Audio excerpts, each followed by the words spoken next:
The thing about Oliver, and we're up to the second last chapter, chapter 23. Have you got your goggles? Aunt Janine calls from the veranda. Yes. I wish Auntie Janine would hurry up. I don't want to be late for my very first swimming lesson. Finally, she locks the front door and heads towards the car with 3 towels slung over her shoulder. I'm so excited I can hardly sit still. I've got the new Aqua 2-piece on underneath my dress. Ollie is strapped in the back wearing nothing as usual. We arrive at the pool 15 minutes early. I'm having a private lesson with Cara. As we walk through the gates, I spot her in the office. Cara is kind of hard to miss. She has bright pink hair and more tattoos and earrings than I've ever seen on one person. She looks up and gives us a wave. Cara's parents live in our street, and Cara was visiting them the night Ollie went missing. As soon as she heard that my brother and I couldn't swim, she told her boss, who offered us free swimming lessons. It turned out that her boss needed someone to run the kiosk full-time too. You probably guess who got that job. Mum was worried at first about Ollie being near the water, but when we met his instructor, Patrick is trained to teach kids with special needs like autism. Ollie doesn't usually like strangers, but he likes Patrick. They've already met a few times so that they could get used to each other. Patrick just isn't a good teacher. He actually knows a lot about autism because his sister is autistic, and he can beatbox. When Patrick makes funny noises with his mouth over and over again, Ollie flaps his hands with delight and tries to copy him. There have been changes with Ollie too. A few days ago when Aunt Janine offered him a piece of mango, he actually ate it. Ollie's new OT, Alan, thinks it might have a lot to do with moving here. Change is hard for anyone, especially for kids with autism, she explained to Mum. But sometimes a brand new environment can actually stimulate growth and development. Patrick spots us arriving and comes straight over. Ollie starts flapping and bouncing up and down on tiptoe.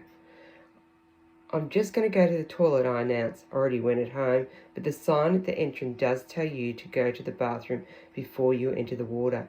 As I head to the change room, 100 pairs of butterflies start swimming around in my stomach.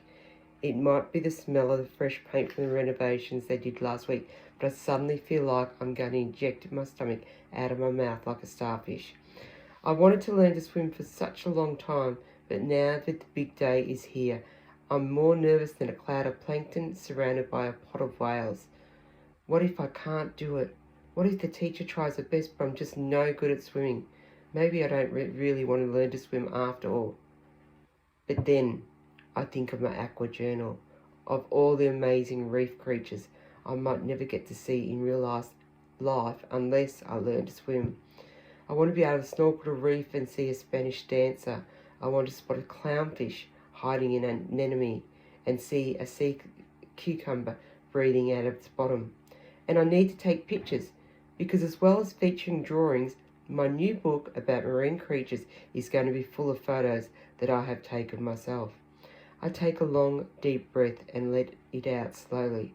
If you think positive, everything will work out fine. When I come back out, Oliver is wearing his swimmers.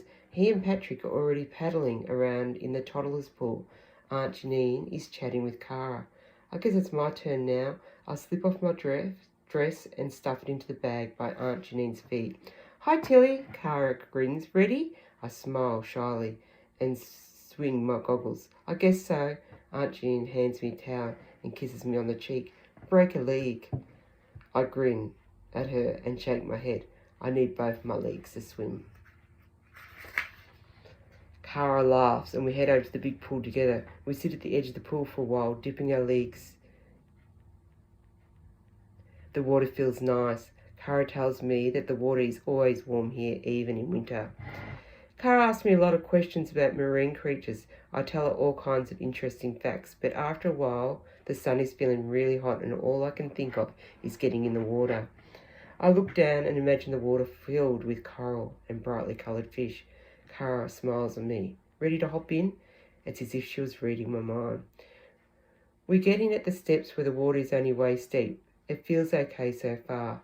I put my goggles on and look across at the toddler's pool. Patrick and Ollie are laying on their bellies like a pair of crocodiles. Ollie is kicking up a storm. I look backwards towards the kiosk, expecting Mum and Aunt to be watching him. I'm surprised to find that they are both watching me. Aunt Janine waves. Mum gives me a double thumbs up from behind the cash register. A warm feeling spreads through my chest. Cara tells me to try pushing my shoulders under, so I do. The water isn't cold at all, but I shiver with excitement.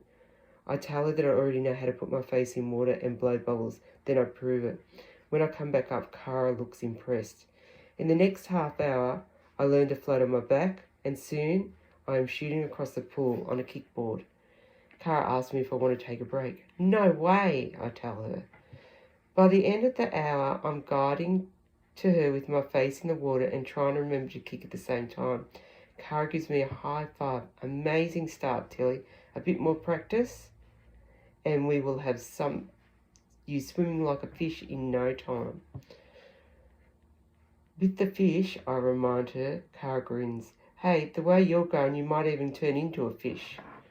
I head over to the toddler's pool, feeling like I'm walking on air. If there's a world record for the best swimming lesson ever, I reckon I've just broken it.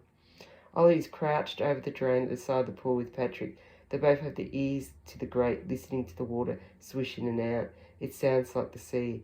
Funny how I've never really noticed that before. I guess that's one of the things I like about Ollie. He makes you look at ordinary things in a brand new way. Water, water, Patrick repeats over and over again. Water, Ollie signs. Mum must have seen that I've finished my lesson, because the next thing I know, her arms are around me, squeezing me tight. I'm so proud of you, Tilly. I'm proud of me too. Mum laughs and wipes her eyes. She holds out a parcel wrapped in aqua paper. It's just something small to say well done. I grin with surprise and tear off the paper. It's a fish poster. Well, kind of. It looks a bit like my fish poster, only it's smaller, and there are several pages. It's kind of a book held together by a metal ring, only it isn't made of paper, it's made of plastic, which makes it waterproof and Ollie-proof. Mum beams at me. It's a fishing identification chart, so you don't have to remember all the names. You're supposed to take it with you when you go snorkeling or scuba diving. That's cool, I hug her. Thanks. I sit down and flip through the chart. I spot several kinds of fish, and even some species I never even heard of before. Suddenly, Oliver starts to shriek. I sit bolt upright, almost dropping my chart in the water. Oliver is flapping in frustration. He's also making other noises, strange noises that I've never heard before. Patrick is talking to him, but I can't hear what he is saying. Oliver is signing water, water over and over again. Patrick takes Oliver's hand gently and puts it against his mouth while he says the word again. Again, Oliver screams with frustration. Again, he tries to sign water, and Patrick takes his hand. Tar, he shrieks at last. Tar, tar, tar. Water. Mum, Aunt Janine and I stare at each other in disbelief. Ollie just said his very first word. That's the end of chapter 23.